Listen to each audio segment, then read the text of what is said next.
زینب کا نام مصلی پر کہ علی کیوں لیتے ہیں، زینب کا نام مصلی پر کیا یاد علی کو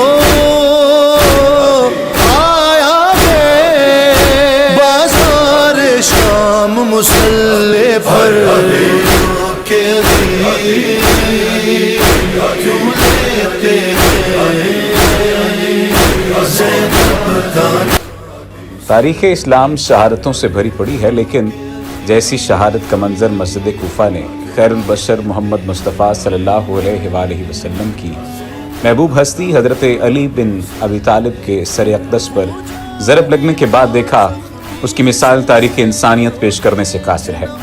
حضرت علی رضی اللہ تعالیٰ عنہ اپنی ولادت سے رسول کی رحلت تک آزمائش کی ہر گھڑی، جنگ کے ہر میدان اور امور مملکت میں ہادی برحق محمد مصطفیٰ صلی اللہ علیہ وآلہ وسلم کے ساتھ رہے۔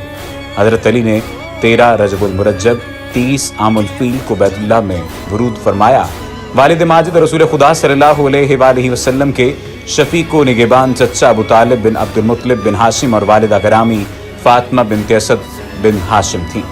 مورخ اور عالم ابن صباغ مالکی کے مطابق حضرت علی رضی اللہ تعالیٰ عنہ سے پہلے کسی کی بھی خانہ کعبہ میں ولادت نہیں ہوئی، اور یہ وہ فضیلت ہے جو خدا نے ان کے لیے مخصوص فرمائی تاکہ لوگوں پر آپ کی جلالت، عظمت اور مرتبت کو ظاہر کرے اور آپ کے احترام کا اظہار ہو۔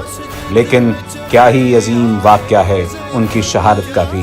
اللہ سبحانہ و تعالیٰ مسلمانان اسلام کو صبر دے، صبر کی توفیق عطا فرمائے۔ سوال یہ پیدا ہوتا ہے کہ حضرت علی کیسے شہید ہوئے؟ مورخین اس بات پر متفق ہیں کہ حضرت علی رضی اللہ تعالیٰ عنہ کی شہادت خارج کے ہاتھوں ہوئی۔ یہ وہی گروہ ہے جو حضرت عثمان رضی اللہ تعالیٰ عنہ کے قاتلوں میں شامل تھی۔ بعد میں اس پارٹی میں اختلافات پیدا ہو گئے اور خوارج نے اپنی جماعت الگ بنا لی۔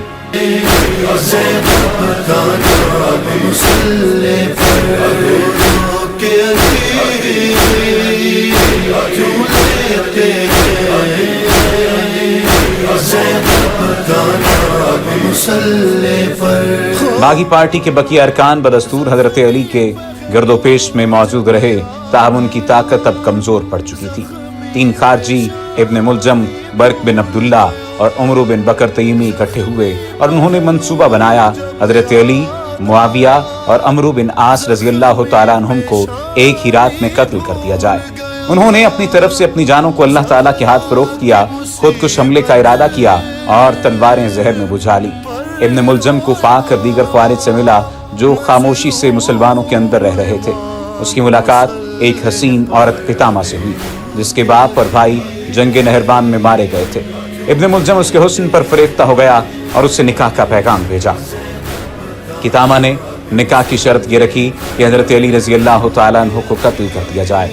ایک خارجی شیب نے ابن ملجم کو روکا بھی اور حضرت علی کی اسلام کے لیے خدمات کا حوالہ بھی دیا، لیکن ابن ملجم نے اسے قائل کر لیا۔ اس نے نہایت ہی سادہ منصوبہ بنایا اور صبح تاریکی میں چھپ کر بیٹھ گیا۔ حضرت علی رضی اللہ تعالیٰ عنہ جب فجر کی نماز کے لیے مسجد کی طرف آ رہے تھے تو اس نے آپ پر حملہ کر کے آپ کو شدید زخمی کر دیا۔ اس کے بقیہ 2 ساتھی جو حضرت معاویہ اور عمر رضی اللہ تعالیٰ عنہما کو شہید کرنے روانہ ہوئے تھے ناکام رہے۔ برق بن عبداللہ جو حضرت معاویہ کو شہید کرنے گیا تھا انہیں زخمی کرنے میں کامیاب ہو گیا، لیکن انہوں نے اسے پکڑ لیا۔ حضرت عمرو اس دن بیمار تھے، اس وجہ سے انہوں نے فجر کی نماز پڑھانے کے لیے خارجہ بن حذافہ رضی اللہ تعالیٰ عنہ کو مقرر کیا تھا۔ خارجی عمرو بن بکر نے عمر بن عاص کے دھوکے میں خارجہ کو شہید کر دیا۔ اس کے بعد وہ گرفتار ہوا اور مارا گیا۔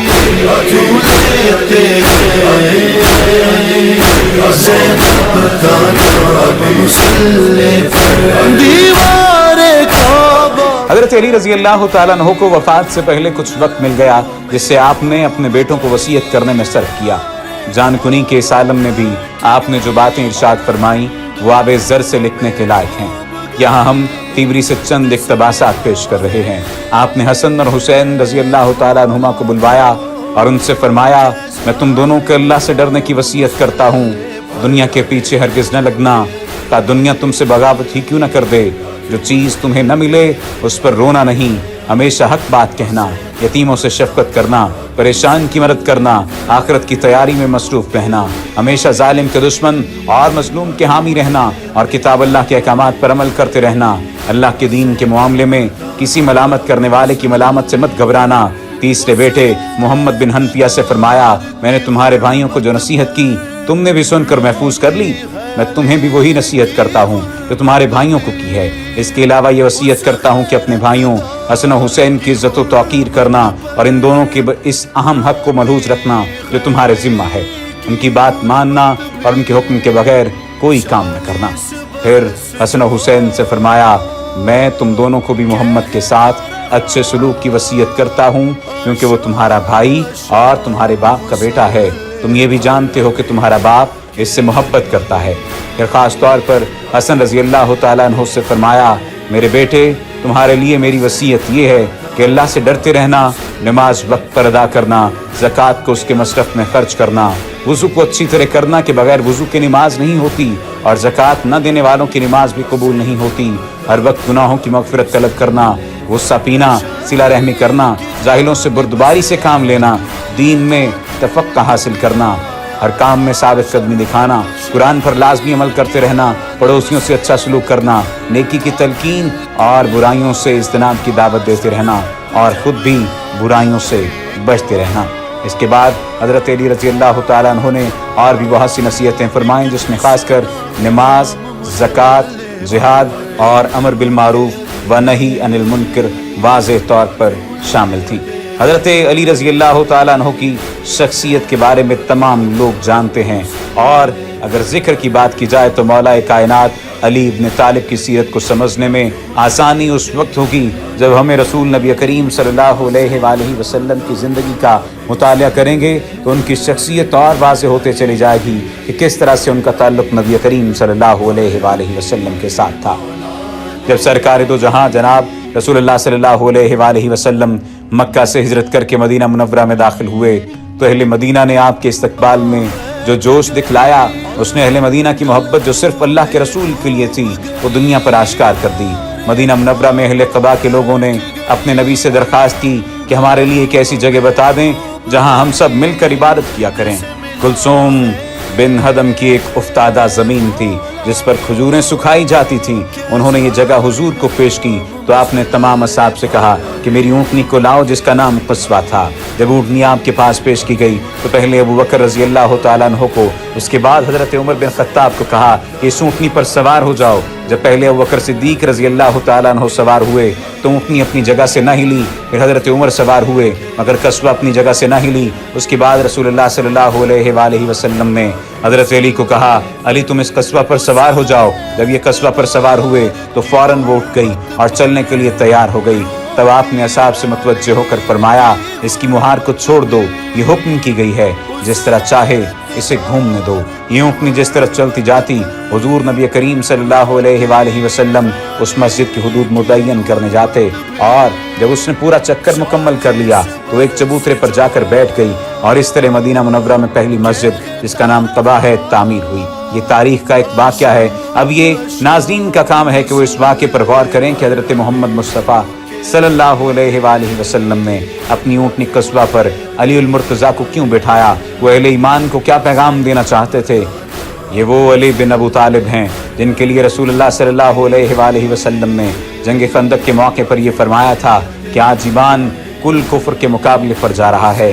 यानी वो जंग थी जिसमें काफरों की तरफ उमरा बिन अब्दूद जो बड़ा बहादुर शुजा था, लोग उसके नाम से लरजते थे। अगर कामयाब हो जाता तो आज तक फैलने वाला इस्लाम खत्म हो जाता।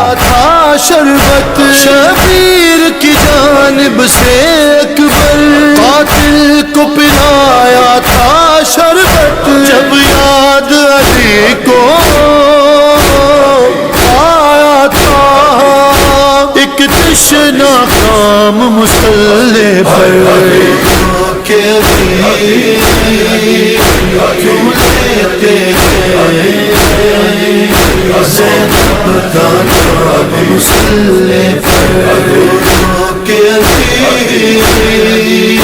क्यों लेते ज़ैनब का नाम मुसल्ले पर अली अली अली अली علی مولا علی